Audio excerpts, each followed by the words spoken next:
Good morning, everyone. I'm still in the British Isles, and today I want to weigh in on three rather somewhat controversial topics. The first is the DEI kerfluffle that seemed to be raised by SHRM, but actually has been going on for quite some time about what is actually happening in DEI, and several case studies that have come out in CNN and a few others. The second is I want to talk about civility and values at work in the face of the Republican convention, angry discourse going on in the United States politically. And then the third thing I want to talk about is completely different, which is the ROI of AI, which is actually a massively important topic. Okay, DEI. So for some reason, I'm not exactly sure why, SHRM announced at their conference that they are officially eliminating the word equity from the DEI phrase. SHRM is a United States organization with about 330,000 members. So even though it does tend to speak as the policy-making organization for HR in the federal government, it only represents a very, very small percentage of the global human resources profession, because there are anywhere from 10 to 15 million people or more in the profession. So it's a very small number. But nevertheless, they're well known. And the announcement actually created quite a flurry of backlash. And my perspective on it is actually very, very different from theirs. In some sense, the reason we have DEI goes back to it really goes back to slavery in a sense, but it goes back to all of the bias that human beings are brought up with by their families, their communities, their schools, wherever they happen to grow up, and the tendency for people to use those biases for selection, promotion, pay, evaluation, and communications with others at work. And the idea behind DEI is that in the work environment, where our goal is to serve a customer or a stakeholder or a constituency, we really need to treat each other fairly. And the word that represents fairly is equity. So in some sense, equity, the word that SHRM is taking out of the concept, is the most important word of all. Because equity, if you look it up in the dictionary, means fairness and justice. It does not mean equality. And there is this strange photo that keeps getting circulated around the internet, which is, to me, completely incorrect, that shows that equity will raise a disadvantaged person to the level of a more advantaged person.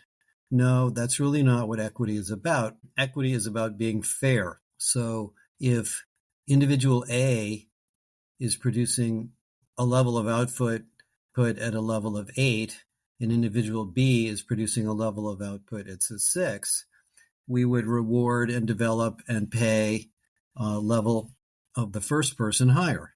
Well, if the first person happens to be female or African American or Asian or some other minority group, by the way, women are not a minority anymore, they're actually a majority, then we wouldn't discount their performance because we didn't like their representation, or we didn't feel comfortable with their representation for some reason. Now, the reason these biases exist isn't just because of our individual biases growing up, because organizations have biases. The CEO, the founders, the top management team tend to have opinions or religious beliefs or other experiences that they bring to the work. They oftentimes are in power positions. They started the company.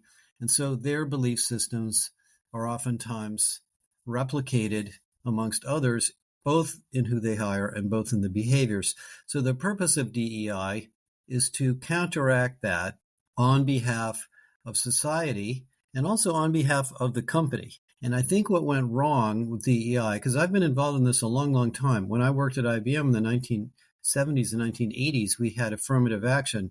And I thought it was very successful, to be honest. We were a very diverse company back then, and I felt very comfortable with it. Being a Jewish, young Jewish boy who probably wouldn't have fit at IBM normally in a more non-DEI kind of world. But anyway, it felt to me that it was kind of growing in importance through the many, many factors in society, mostly immigration, increasingly diversity of the workforce. In California where I live, white Americans are the minority, actually. I think there's more African Americans in some communities, and there's more Hispanic Americans in other communities in California. And so DEI grew up as not only a way to make companies fairer and more equitable, but as a way to fix society. And I think that is where we went astray. There are lots of stories of, and you can read these, online, of companies like Coca-Cola and others that were sued for not promoting African Americans, laying people off indiscriminately based on race and so forth. And those were not viewed necessarily as bad business decisions, but they were eventually viewed as bad decisions for society and for the American economy. And so various laws have been passed by the EEOC, and affirmative action was one of these. Now, the affirmative action, and by the way, this got really blown out of proportion in the George Floyd situation, where everybody in the country was so disgusted, in a sense, by what happened that many HR leaders decided that they were going to take the lessons of George Floyd and teach them to their employees.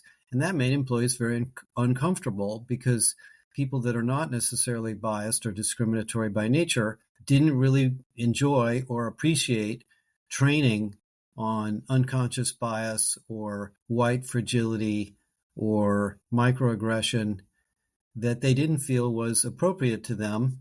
So I think it created a lot of animosity.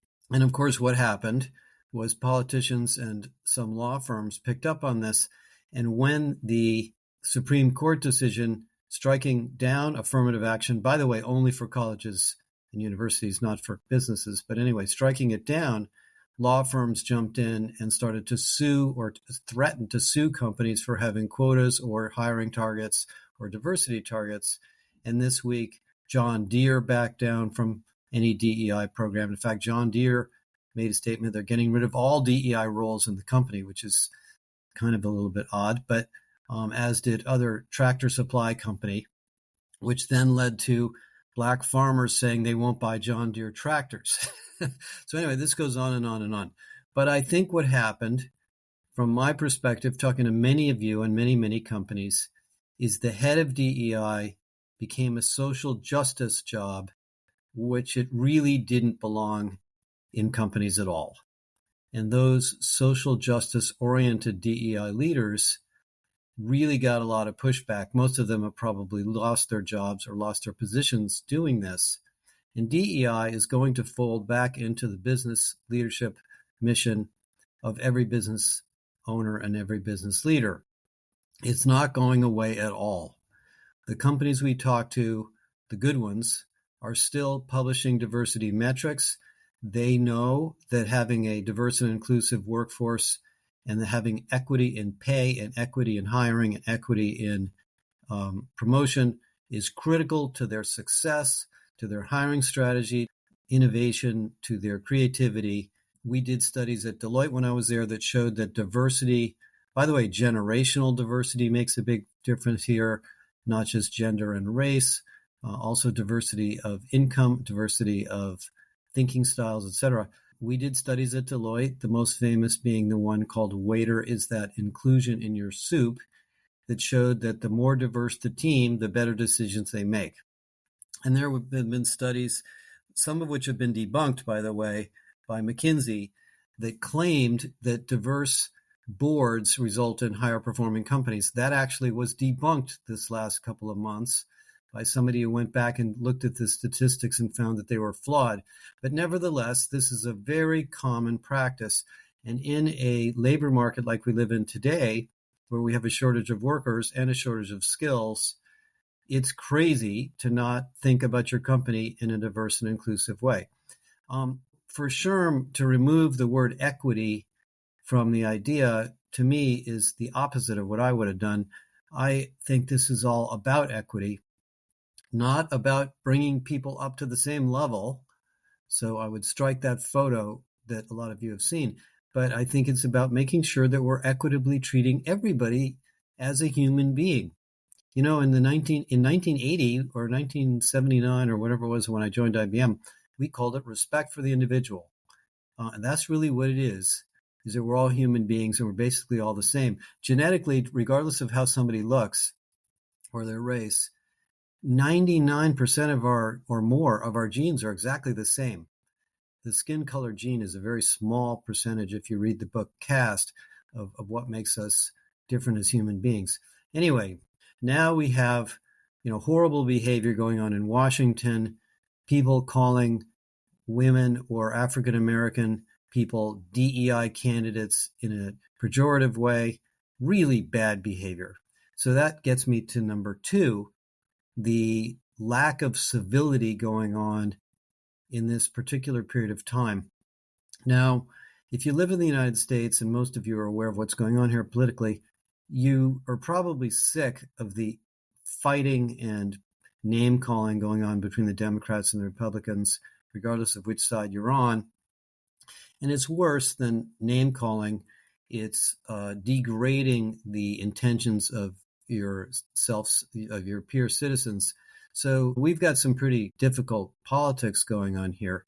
The result of that, and the name calling that's somewhat started with Trump, but's been going on both sides, results in a lack of civility. Civility just means using language in a respectful way and speaking to people in a polite and respectful way. And at work, particularly, but really in life in general, when you're civil to people, they accommodate your interests, they hear you, they listen to you, and we work better together. When you get angry at people, when you strike out at people, and it certainly happens for a lot of reasons, they react negatively and they feel threatened, and mostly bad things tend to happen. Well, we've really suffered from a lack of civility in the United States. I'm traveling through Northern Europe, and I'm just amazed at some of these smaller countries how much more kind and friendly people are in a whole variety of ways than they are where I live. And, there's many reasons for this, but nevertheless, it really is an issue. And so lo and behold, I'm doing research while I'm out of town and reading articles, and I run across some work that's being done by SHRM called the Civility Index. It's not exactly clear how the numbers are calculated, but it's a 1 to 100 number. And in the number, the 100 means code red, constant incivility. 0 to 10 means no incivility at all. And so they somehow have surveyed tens of thousands of people and determined that in the United States, 37.5 or 38% roughly of Americans experience acts or instances of incivility multiple times per day over the past month while at work. In other words, more than a third of Americans are working in an environment where people are talking in some way that's upsetting them.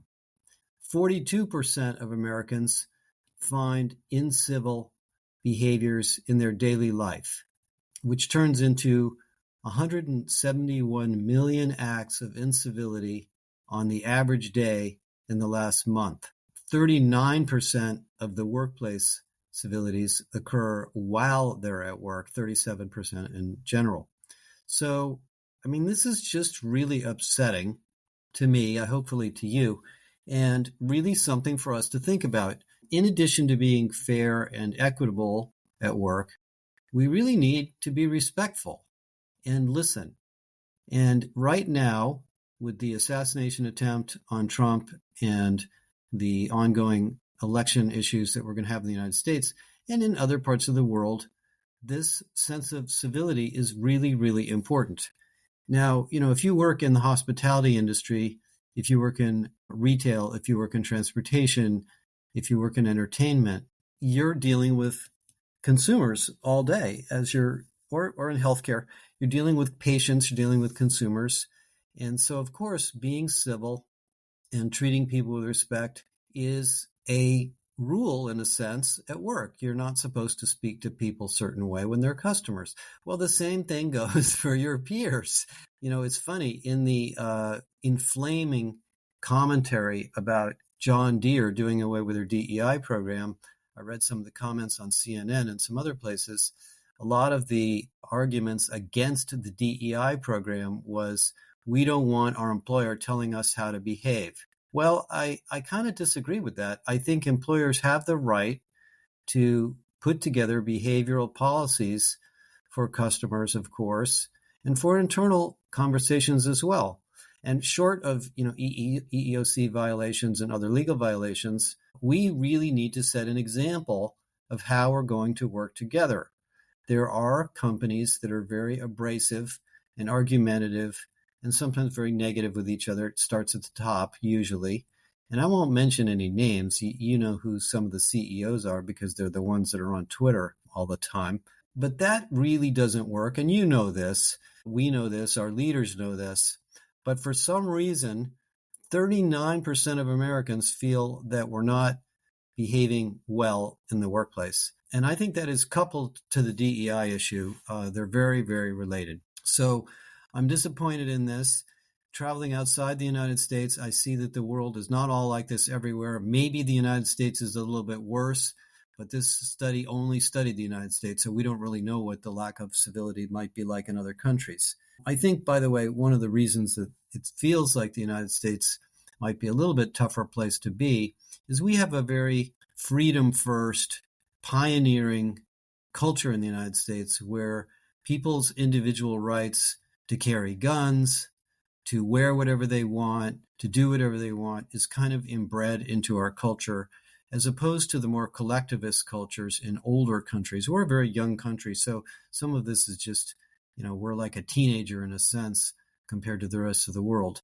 Okay, I'm not going to make a value judgment on anything more on those lines, but I want to point this out because I think we in HR actually have a massive amount of opportunity to impact these issues.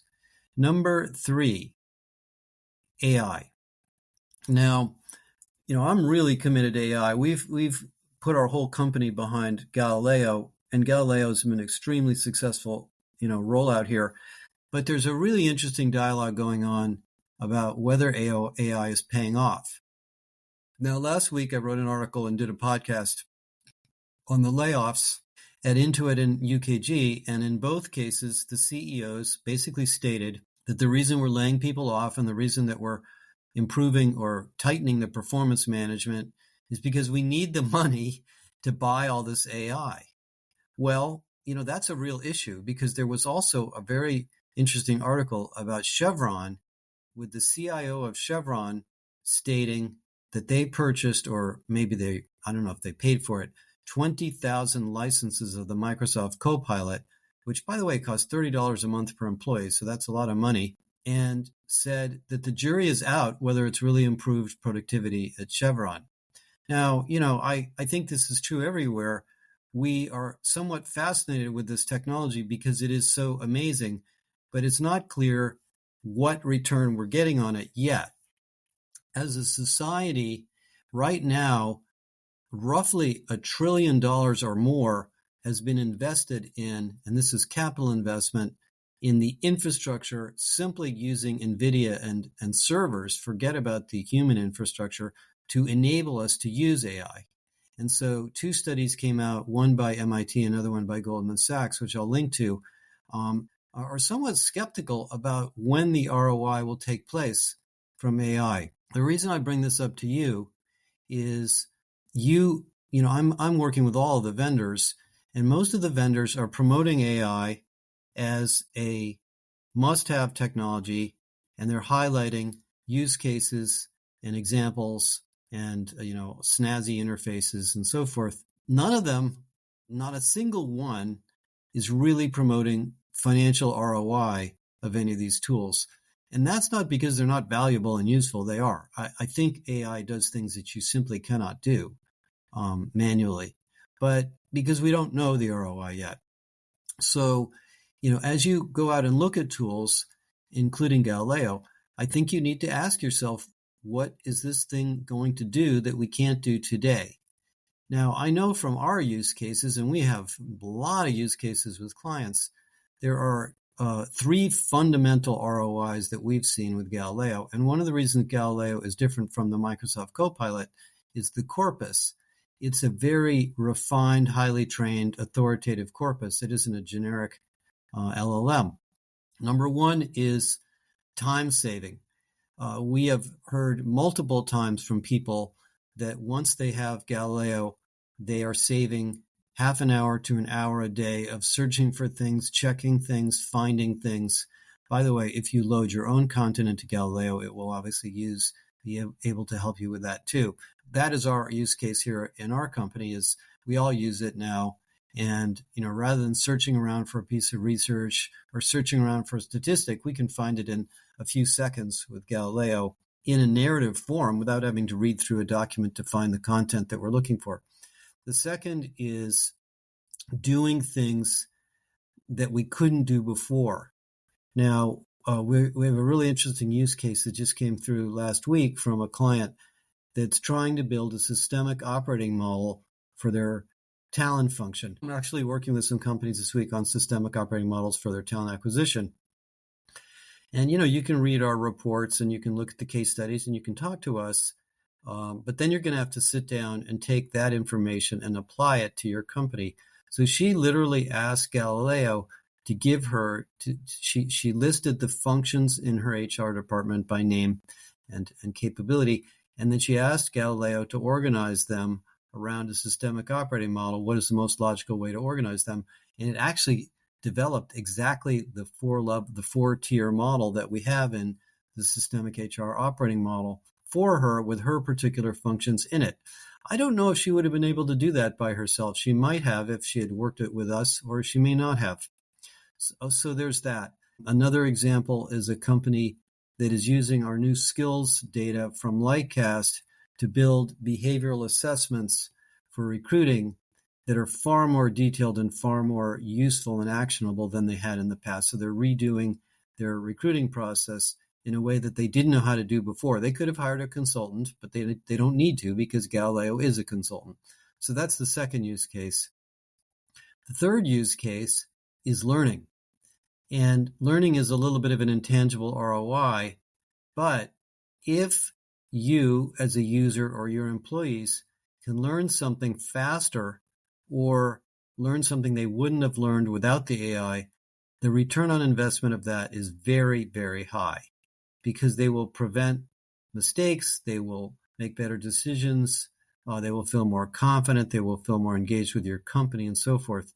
And what's wonderful about Galileo and other AIs, in particular, I'm just talking about the one we use, is that many things we do in HR are very confusing or abstract or arcane. They have, strange words and names associated with DEI is a perfect example. I mean, there's 1,000 people talking about different issues with DEI. And so sometimes you just want to know, I want to understand what this is. Give me examples. How do I do it? What works? What doesn't work? What research has been done on this topic before I launch into some solution or answer some question from some employee or manager. Galileo is really good at that. And as we put more of our academy content into it, it's not only going to answer questions, but it'll draw pictures and show you videos and do all sorts of instructional things. I mean, I think I spoke with the head of the L&D group in Ireland a week ago, a fine line between problem solving and learning. When you try to solve a problem, you're learning in order to solve the problem. You don't oftentimes learn just for the sake of learning. That's what workflow or workplace learning is. It's learning for a purpose, not learning for academic interests, although there's still some academic interest too. So an LLM or a well-trained system like ours will teach you things that you kind of needed to know, but maybe you didn't know that you needed to know them in a whole variety of forms. And the learning industry is getting there. Other platforms are coming along. And so that's the ROI to me. So take a look at the Goldman Sachs report I'm linking to, and you'll see what I'm talking about. The reason I bring that up is that, the cost of these things could be high. In some cases, the cost of implementing a custom AI solution. So there's going to be some pushback from some of you, particularly if you work in software companies, on how much money you spent on these things.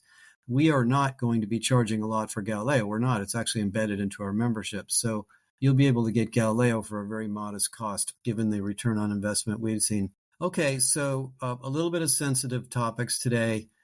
Think hard about DEI and the word equity and fairness and pay equity, and ask Galileo for advice, and Galileo will help you. Try to bring up this topic of civility if you feel like it's a topic in your company. I really, really feel strongly about that.